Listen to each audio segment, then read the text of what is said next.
अंग्रेज तो चले गए, पर पीछे छोड़ गए अपनी विचारधारा, वेस्टर्न कल्चर और उनके बने हुए कानून। और इससे पीछे छुड़ाने के लिए हमने क्या क्या नहीं किया। हमने नया कॉन्स्टिट्यूशन बनाया, मेक इन इंडिया को प्रमोट किया, और यहाँ तक अपने शहरों का नाम भी चेंज कर दिया। लेकिन इन सब के बावजूद भी हम ब्रिटिशर्स द्वारा बनाए हुए क्रिमिनल लॉस को फॉलो करते हैं। पर पिछले 100 साल में क्राइम्स, क्रिमिनल्स और ये क्राइम करने का तरीका सब चेंज हुआ है। किसने सोचा होगा कि इंटरनेट जैसी भी कोई चीज होगी, और यहाँ देखो घर पे बैठे बैठे स्विगी से ऑर्डर करके यूट्यूब देख रहे हैं।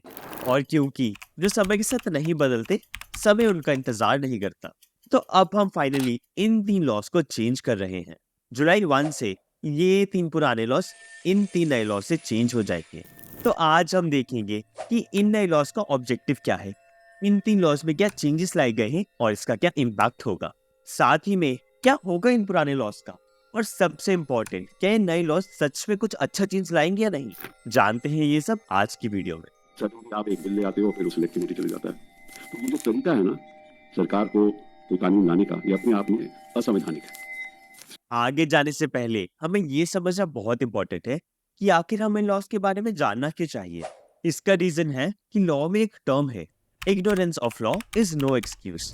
मतलब अगर कल कोई नया लॉ इंट्रोड्यूस होता है, ये प्रिज्यूम किया जाएगा कि आपको इस लॉ के बारे में पता है, और आप उस लॉ को वॉयलेट करने के बाद ये नहीं बोल सकते कि मुझे तो इस लॉ के बारे में पता ही नहीं था और मुझे छोड़ दिया जाए, क्योंकि फिर तो हर क्रिमिनल यही बोल के निकलेगा।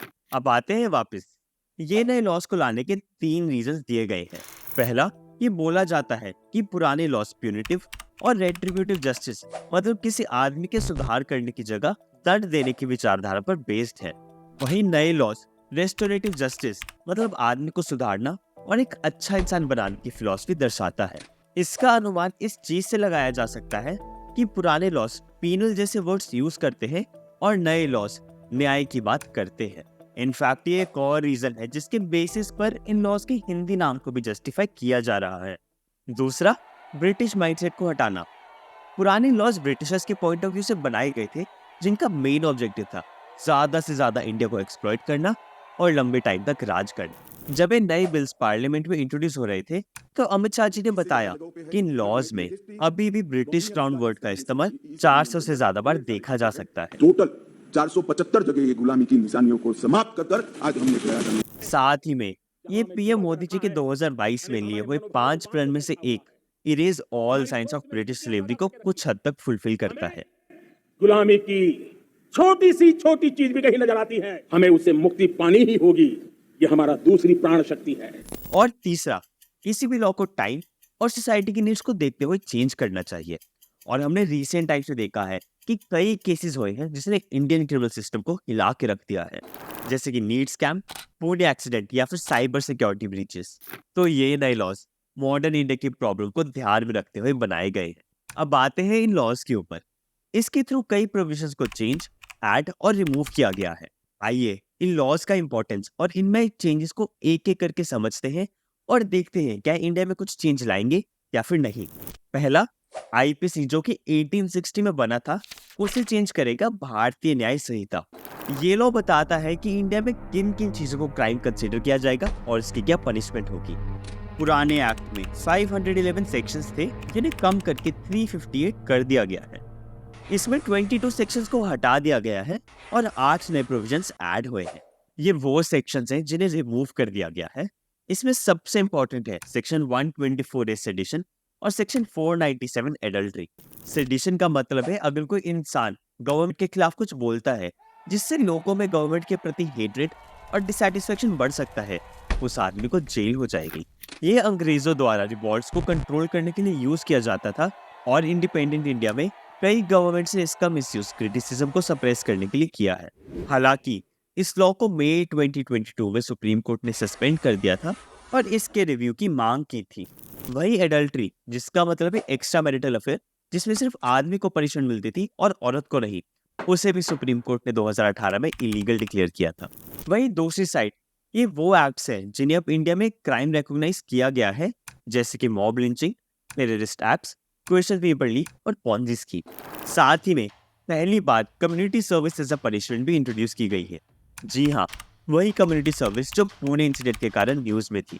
इसका एम है कि कई केसेस में फर्स्ट टाइम ऑफेंडर्स को बिना जेल भेजे रिहैबिलिटेट किया जा सकता है। साथ ही में ये प्रिजन्स में ओवरक्राउडिंग की प्रॉब्लम को भी कुछ हद तक सॉल्व करता है। जहाँ ये बहुत अच्छे स्टेप से इन लॉज में कई कमियां भी है, जैसे कि बोलने को इस लॉ ने सेडिशन को रिमूव तो कर दिया, पर इसने एक नया सेक्शन ऐड कर दिया है जिसके अनुसार अगर कोई देश के खिलाफ कुछ बोलता है तो उसे जेल हो सकती है।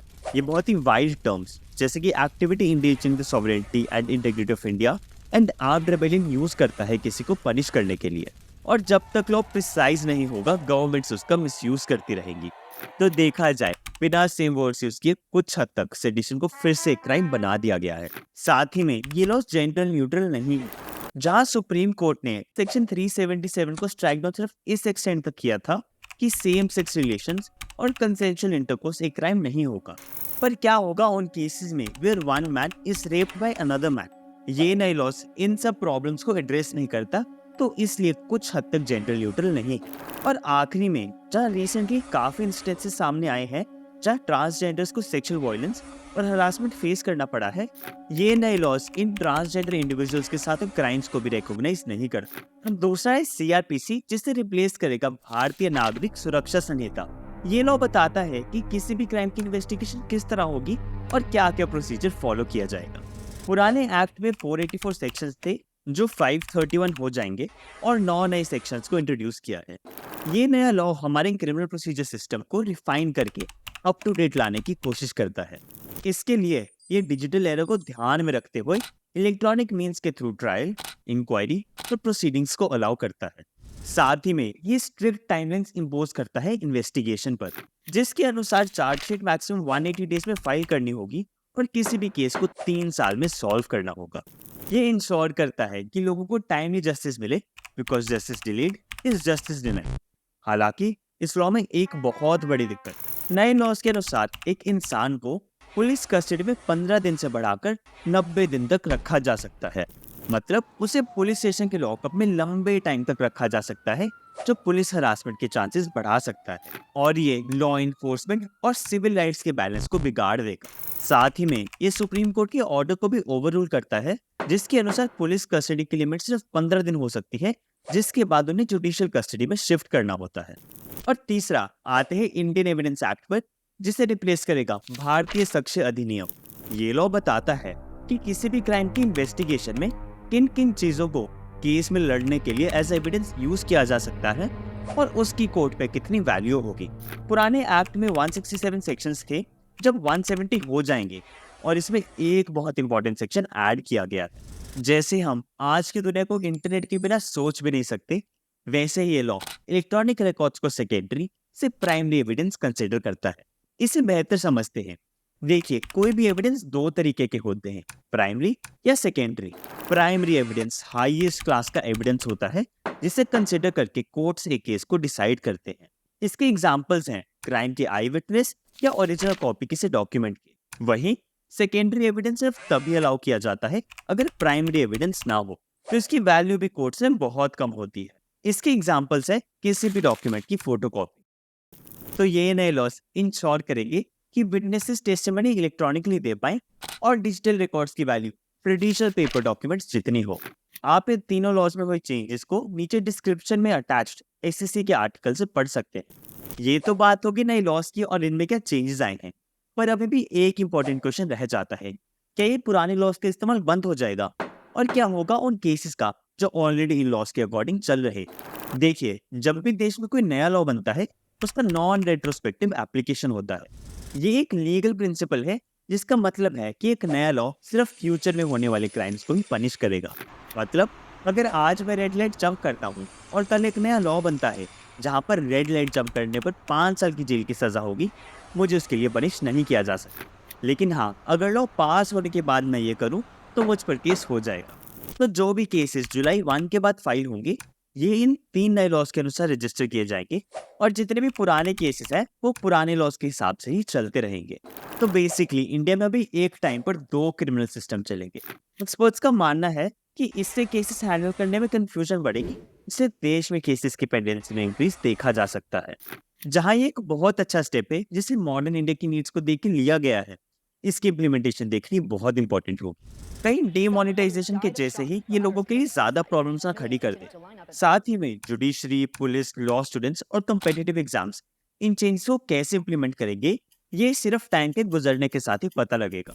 पर ऑल इन ऑल ये एक ऐतिहासिक स्टेप है जो 150 सालों के बाद इंडिया के लीगल सिस्टम को चेंज कर देगा। तो क्या लगता है आपको, क्या ये नए लॉस इंडिया में बढ़ते क्राइम्स को कम करने में मदद करेंगे? मुझे कमेंट्स में बताएं और मिलते हैं बहुत जल्द ऐसी ही एक और वीडियो के साथ।